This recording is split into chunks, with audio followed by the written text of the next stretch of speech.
Shalom dan salam damai dalam nama Yesus Kristus Tuhan kita. Selamat datang ke dalam channel Suara Firman, di mana Alkitab beraudio dan bergambar. Alkitab teks Perjanjian Lama ini diterjemah berdasarkan teks Ibrani dan Aram melalui Lembaga Alkitab Indonesia. Mari subscribe dan like channel ini agar terus berkembang dan memuliakan Tuhan. Amin. Kitab Bilangan bab 21 hingga 22. Peperangan dekat Horma. Raja negeri Arad, orang Kanaan yang tinggal di tanah Negeb, mendengar bahwa Israel datang dari jalan Atarim. Lalu ia berperang melawan Israel, dan diangkutnya beberapa orang tawanan daripada mereka. Maka bernazarlah orang Israel kepada Tuhan.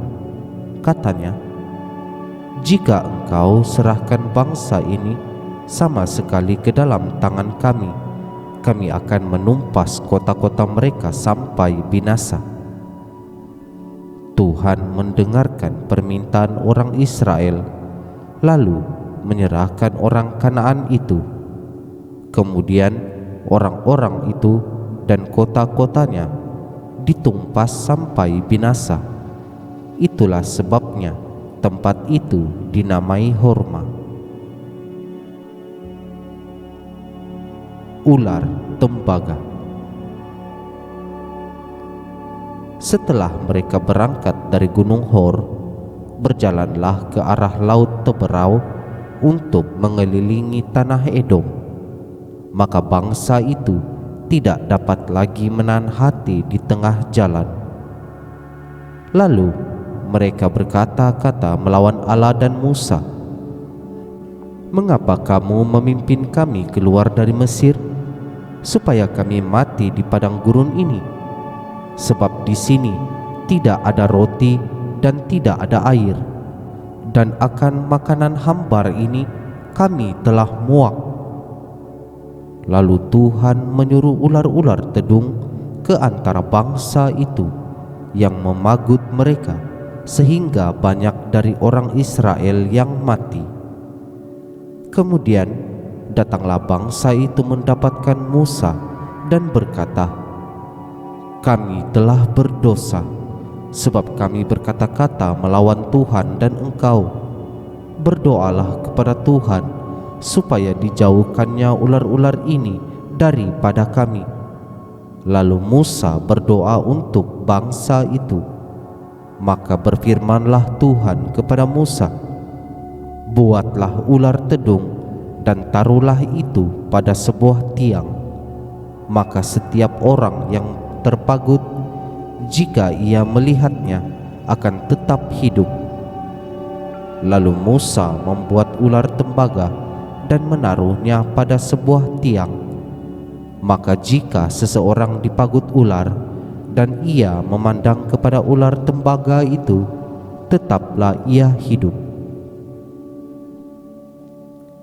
Perjalanan ke daerah Moab.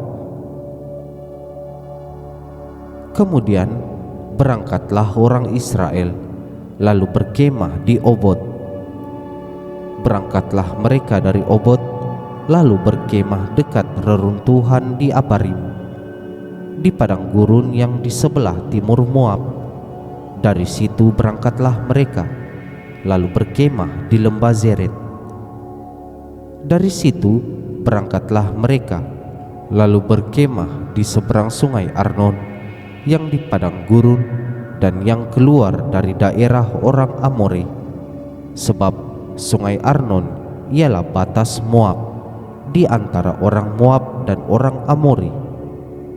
Itulah sebabnya dikatakan dalam kitab peperangan Tuhan, "Waheb di Sufa dan lembah-lembah ke sungai Arnon, dan lereng lembah-lembah.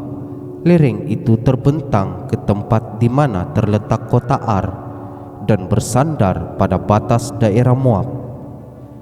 Dari sana mereka ke Beer. Inilah sumur di mana Tuhan berfirman kepada Musa, "Kumpulkanlah bangsa itu, maka aku akan memberikan air kepada mereka." Pada waktu itu, orang Israel menyanyikan nyanyian ini, "Berbual-buallah, hai sumur, mari kita bernyanyi-nyanyi, berbalas-balasan.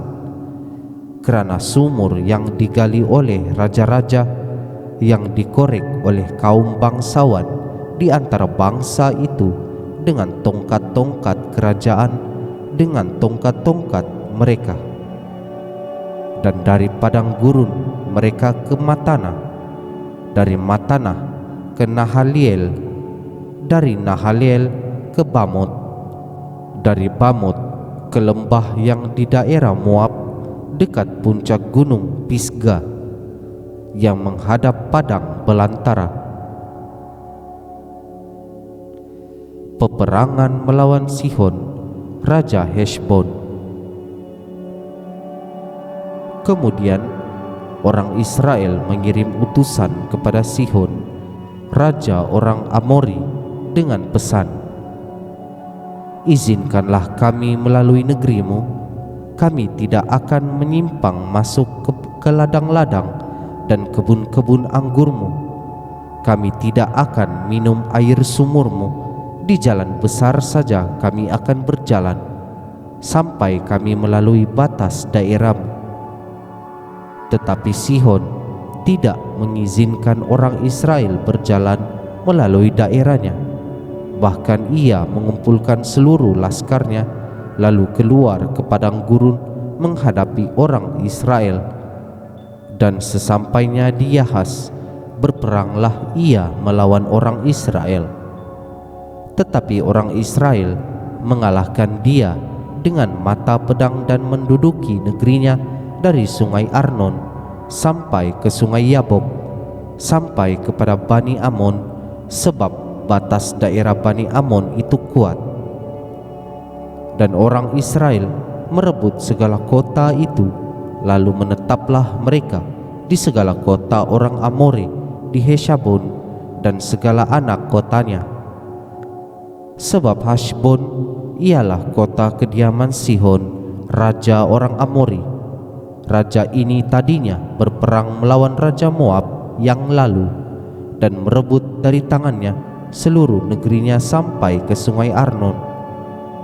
Itulah sebabnya penyair-penyair berkata, "Datanglah ke Heshbon, baiklah dibangun dan baiklah diperkuat kota kediaman Sihon itu. Sebab api keluar dari Heshbon, nyala dari kota kediaman Sihon, yang memakan habis Ar-Moab, yang berkuasa atas bukit-bukit di sepanjang sungai Arnon. Celakalah engkau ya Moab, binasa engkau ya bangsa Kamos. Ia membuat anak-anaknya lelaki menjadi orang-orang pelarian, dan anak-anaknya perempuan menjadi tawanan kepada Sihon, raja orang Amori. Kita telah menembaki mereka. Heshbon binasa sampai ke Dibon, dan kita menanduskannya sampai ke Nova, yang terbentang sampai ke Medeba." Peperangan melawan Og, raja Basan. Demikianlah orang Israel diam di negeri orang Amori. Setelah Musa menyuruh orang mengintai kota Yezer, mereka merebut segala anak kota Yezer dan menghalau orang-orang Amori yang ada di situ. Kemudian berpalinglah mereka dan maju ke arah Basan. Lalu Og, raja Basan, beserta segala rakyatnya maju ke Edrei menjumpai mereka untuk berperang. Tetapi Tuhan berfirman kepada Musa, "Janganlah takut kepadanya, sebab aku menyerahkan dia dengan seluruh rakyatnya dan negerinya ke dalam tanganmu, dan haruslah kau lakukan kepadanya seperti yang kau lakukan kepada Sihon, raja orang Amori yang diam di Heshbon." maka mereka mengalahkan dia dan anak-anaknya dan seluruh rakyatnya, sehingga seorang pun dari mereka tidak ada yang dibiarkan terlepas. Lalu mereka menduduki negerinya. Kemudian berangkatlah orang Israel dan berkemah di dataran Moab, di daerah seberang sungai Yordan dekat Yeriko. Balak memanggil Bileam. Balak bin Zippor melihat segala yang dilakukan Israel kepada orang Amori, maka sangat gentarlah orang Moab terhadap bangsa itu karena jumlahnya banyak. Lalu Moab dan takutlah orang Moab karena orang Israel. Lalu berkatalah orang Moab kepada para tua-tua Midian, tentu sajalah laskar besar itu akan membabat habis segala sesuatu yang di sekeliling kita, seperti lembu membabat habis tumbuh-tumbuhan hijau di padang. Adapun pada waktu itu Balak bin Zippor menjadi raja Moab. Raja ini mengirim utusan kepada Bileam bin Ebior ke Petor yang di tepi sungai Efrat, ke negeri teman-teman sebangsanya, untuk memanggil dia dengan pesan, ketahuilah, ada suatu bangsa keluar dari Mesir, sungguh sampai tertutup permukaan bumi olehnya, dan mereka sedang berkemah di depanku. Karena itu datanglah dan kutuk bangsa itu bagiku, sebab mereka lebih kuat daripadaku. Mungkin aku sanggup mengalahkannya dan menghalaunya dari negeri ini, sebab aku tahu siapa yang kau berkati, dia beroleh berkat, dan siapa yang kau kutuk, dia kena kutuk. Lalu datanglah para tua-tua Moab dan para tua-tua Midian dengan membawa di tangannya upah penenung. Setelah mereka sampai kepada Bileam, disampaikanlah kepadanya pesan Balak. Lalu berkatalah Bileam kepada mereka, bermalamlah di sini pada malam ini, maka aku akan memberi jawab kepadamu sesuai dengan apa yang difirmankan Tuhan kepadaku. Maka tinggallah pemuka-pemuka Moab itu pada Bileam. Kemudian datanglah Allah kepada Bileam serta berfirman, siapakah orang-orang yang bersama-sama dengan engkau itu? Dan berkatalah Bileam kepada Allah, Balak bin Zippor, raja Moab, mengutus orang kepadaku dengan pesan, ketahuilah, ada bangsa yang keluar dari Mesir dan permukaan bumi tertutup olehnya. Karena itu datanglah, serapalah mereka bagiku, mungkin aku akan sanggup berperang melawan mereka dan menghalau mereka. Lalu berfirmanlah Allah kepada Bileam, janganlah engkau pergi bersama-sama dengan mereka, janganlah engkau mengutuk bangsa itu, sebab mereka telah diberkati. Bangunlah Bileam pada waktu pagi, lalu berkata kepada pemuka-pemuka Balak, pulanglah ke negerimu, sebab Tuhan tidak mengizinkan aku pergi bersama-sama dengan engkau. Lalu berangkatlah pemuka-pemuka Moab itu, dan setelah mereka sampai kepada Balak, berkatalah mereka, Bileam menolak datang bersama-sama dengan kami. Tetapi Balak mengutus pula pemuka-pemuka lebih banyak dan lebih terhormat dari yang pertama. Setelah mereka sampai kepada Bileam, berkatalah mereka kepadanya, beginilah kata Balak bin Zippor, janganlah biarkan dirimu terhalang-halang untuk datang kepadaku, sebab aku akan memberi upahmu sangat banyak, dan apapun yang kau minta daripadaku, aku akan mengabulkannya. Datanglah dan serapalah bangsa itu bagiku. Tetapi Bileam menjawab kepada pegawai-pegawai Balak, sekalipun Balak memberikan kepadaku emas dan perak seistana penuh, aku tidak akan sanggup berbuat sesuatu yang kecil atau yang besar, yang melanggar titah Tuhan Allahku. Oleh sebab itu, baiklah kamu pun tinggal di sini pada malam ini, supaya aku tahu apakah pula yang akan difirmankan Tuhan kepadaku. Datanglah Allah kepada Bileam pada waktu malam serta berfirman kepadanya, "Jikalau orang-orang itu memang sudah datang untuk memanggil engkau, bangunlah, pergilah bersama-sama dengan mereka. Tetapi hanya apa yang akan kufirmankan kepadamu harus kau lakukan." Keledai Bileam dan malaikat Tuhan. Lalu bangunlah Bileam pada waktu pagi, dipelanainya keledainya yang betina, dan pergi bersama-sama dengan pemuka-pemuka Moab. Tetapi bangkitlah murka Allah ketika ia pergi, dan berdirilah malaikat Tuhan di jalan sebagai lawannya. Bileam mengendarai keledainya yang betina, dan 2 orang bujangnya ada bersama-sama dengan dia. Ketika keledai itu melihat malaikat Tuhan berdiri di jalan dengan pedang terhunus di tangannya, menyimpanglah keledai itu dari jalan dan masuk ke ladang.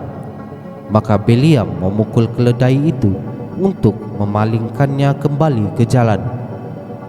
Kemudian pergilah malaikat Tuhan berdiri pada jalan yang sempit di antara kebun-kebun anggur dengan tembok sebelah menyebelah. Ketika keledai itu melihat malaikat Tuhan, tertekanlah dirinya kepada tembok sehingga kaki Bileam terhimpit kepada tembok, maka ia memukulnya pula.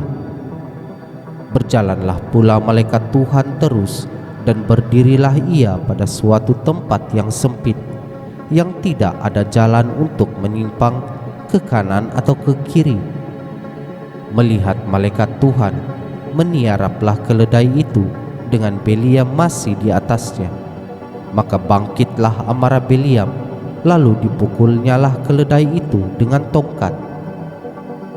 Ketika Tuhan membuka mulut keledai itu, sehingga ia berkata kepada Bileam, "Apakah yang kulakukan kepadamu sampai engkau memukul aku 3 kali?" Jawab Bileam kepada keledai itu, "Karena engkau mempermain-mainkan aku.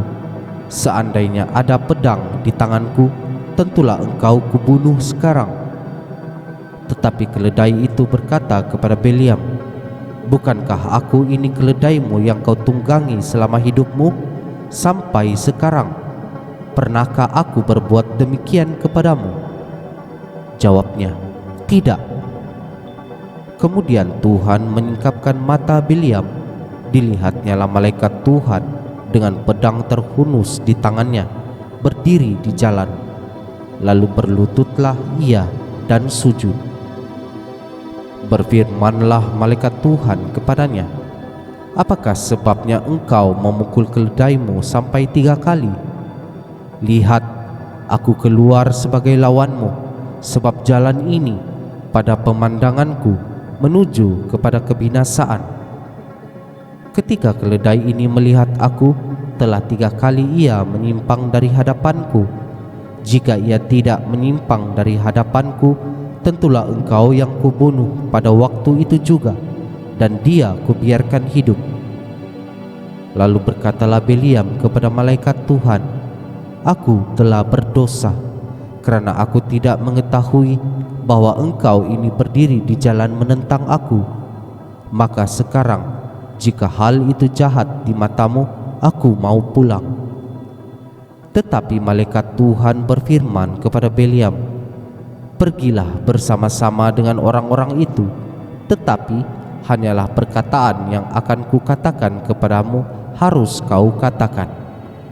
Sesudah itu pergilah Bileam bersama-sama dengan pemuka-pemuka Balak itu. Balak meminta Bileam untuk mengutuk Israel. Ketika Balak mendengar bahwa Bileam datang, keluarlah ia menyongsong dia sampai ke kota Moab, di di perbatasan sungai Arnon pada hujung perbatasan itu. Dan berkatalah Balak kepada Beliam, "Bukankah aku sudah mengutus orang memanggil engkau? Mengapakah engkau tidak hendak datang kepadaku? Sungguhkah tidak sanggup aku memberi upahmu?" Tetapi berkatalah Beliam kepada Balak, "Ini aku sudah datang kepadamu sekarang, tetapi akan mungkinkah aku dapat mengatakan apa-apa? Perkataan yang akan ditaruh Allah ke dalam mulutku, itulah yang akan kukatakan." Lalu pergilah Beliam bersama-sama dengan Balak, dan sampailah mereka di Kiryat Huzon. Balak mengorbankan beberapa ekor lembu sapi dan kambing domba, dan mengirimkan sebagian kepada Beliam dan kepada pemuka-pemuka yang bersama-sama dengan dia. Keesokan harinya, Balak mengambil Beliam dan membawa dia mendaki bukit Baal. Dari situ dilihat hanyalah bagian yang paling ujung dari bangsa Israel.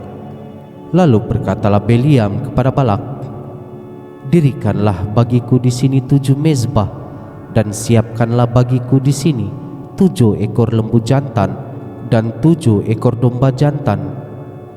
Balak melakukan seperti yang dikatakan Beliam. Maka Balak dan Beliam mempersembahkan seekor lembu jantan dan seekor domba jantan di atas mezbah itu. Sesudah itu berkatalah Beliam kepada Balak, "Berdirilah di samping korban bakaranmu, tetapi aku ini hendak pergi. Mungkin Tuhan akan datang menemui aku dan berkata apapun yang dinyatakannya kepadaku, akan kuberitahukan kepadamu." Lalu pergilah ia ke atas sebuah bukit yang gundul. Demikianlah sabda Tuhan.